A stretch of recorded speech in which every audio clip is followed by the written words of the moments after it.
Mourinho saying that Newcastle, I can tell everything from your face there, Simon, saying that Newcastle were lucky, saying that they were defending like animals. Were Manchester just not very good in that game? Yeah, United, absolutely. They weren't very good. You know, and it's... You've got to be magnanimous about things, you know. The Gary Player saying is the harder you work, the luckier you got. You know, Newcastle are fully deserved that win. Manchester United have got hundreds of millions of pounds of talent on the pitch. Players that aren't performing, that Mourinho signed, that he's having to hook off because they're not doing their jobs a la Pogba. So I think, you know, it's a slightly ugly side of Mourinho. I've always been a massive fan of his. I thought when he landed in English football, when that first season in 2004, he was a revelation and a breath of fresh air. And now I don't find him quite the same way.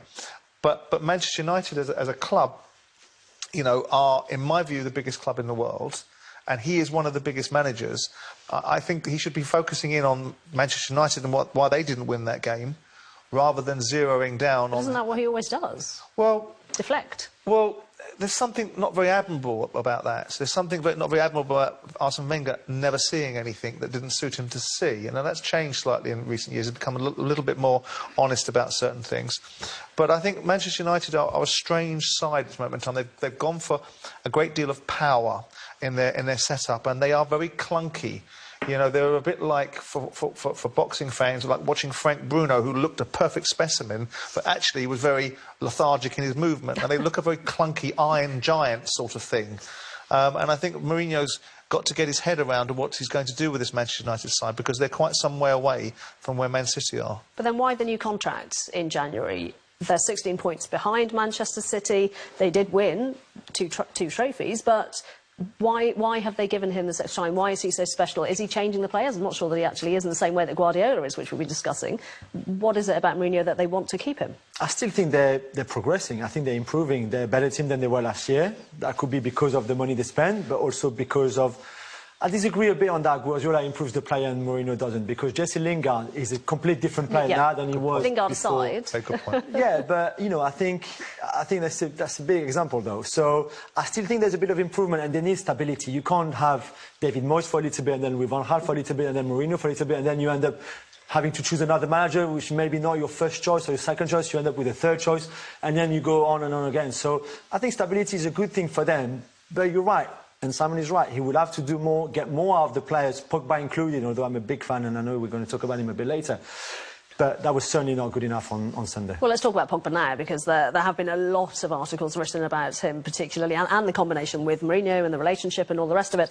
If we have a look at Jonathan Wilson in The Guardian has said the problem is really deepening, isn't it? The addition of Sanchez, it seems, has done nothing to solve the Paul Pogba problem, and that alliteration has been used in an awful lot of places. Perhaps in time a way will emerge by which all of United's expensive stars can play together, but they have not found it yet. Pogba remains an enormous frustration, manifestly talented and capable of the moments of penetration, but without an obvious role in this 4-2-3-1 formation. How, after all this time, can they not have sorted out what would be the best position, how to play Pogba best, to get the best out of him as a player? They know how to play Pogba, but I think the key to Pogba is Matic. I think if Matic is playing, and I don't think Matic is playing particularly well at this moment in time, when he is playing, it frees Pogba. And at the beginning of the season, when Manchester United were fluent and were, you know, I don't want to say fit for purpose, but fit for purpose in terms of a Manchester United winning the league, it was because Matic was a key ingredient and Pogba was becoming the midfield player that they signed. So I think there's a lot to be said about Matic's performance. And I don't think I think the Sanchez equation is a red herring, because I don't think Sanchez unlocks Pogba. I think Matic unlocks Pogba. You know him well from the French setup. What is the best formation? What works for him? He's best in that three midfield. That's where he played at Juventus. That's where he played for France for a while. And Simon is right, though. If you play him a two, that's fair enough. But you know that his defensive attributes are not going to be the best, because that's, one, he doesn't like it, and two, he's not very good at it. But he's learning. But you need someone else next to him, whether that's Conte with France or Matic with United, to be at the top of their game and be able to cover a lot of what the ground he should be covering but doesn't cover. But then, for me, the option is that 4-3-3 formation that Mourinho is very reluctant to play. Maybe they should have signed another midfielder to play in that three, because right now, apart from Matic and Pogba, the rest are Herrera, Fellaini, Carragher or McTominay, which neither of them is good enough, I think, to play there. So it's a problem. My view is that people are too harsh with Pogba. They want him to pass the ball like Busquets, to score like Lampard, to defend like Conte, to create like De Bruyne, and to be Pogba on top of that. It can't be all of that. You know, he's got 9 assists this season. He's got 9 assists. Only Sané and De Bruyne have more than him. And he missed 2.5 months of the season through injury. So I don't think he's been all bad, but yes, the attitude sometimes is not good enough. I was told he was injured on Sunday. They still wanted him to play. He clearly didn't look fit for me either. So I don't know. And I think there's an issue between him and Mourinho, whether what Mourinho asked him he can't do, whether Mourinho's not happy with what he does, but there's clearly a problem there as well. And he doesn't like playing in certain positions, does it? It should be defensive, should he be attacking? That's part of the problem, isn't it? He needs to be able to run.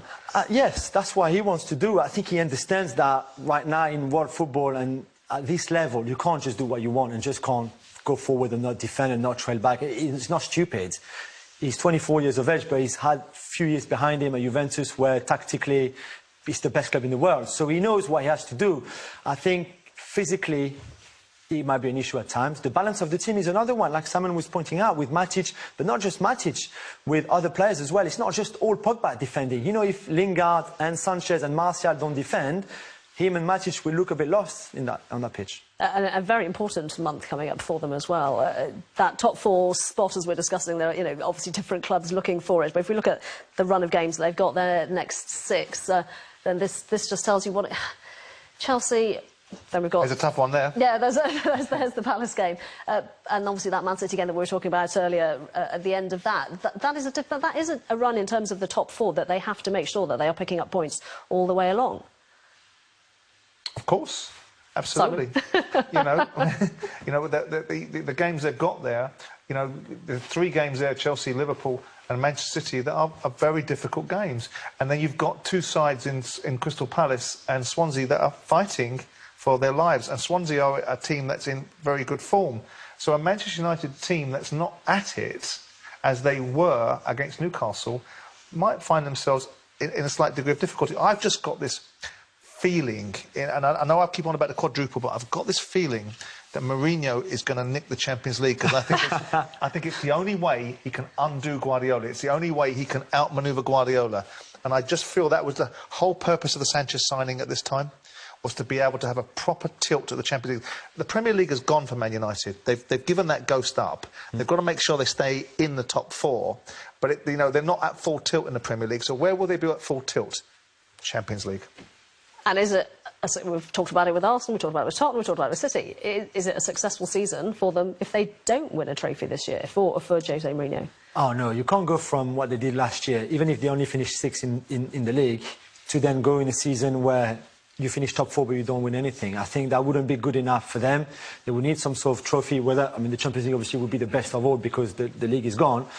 But you have to do something, because I think that improvement and that progression, which I think you could see, also needs to be sort of validated by winning something. And Mourinho does love his one-upmanship, doesn't he? 1968, City win the league, Manchester United win the European Cup. That would do Mourinho, wouldn't it? I can see it. I can just see it, because I think it's the only saving grace for the other side of Manchester, just simply running riot over Manchester United right now. Well, that's... Well, they are 16 points clear. Right, OK. Well, that's the City and United side of things. And we've pretty much discussed the sort of top side of the table. But we are going to turn our game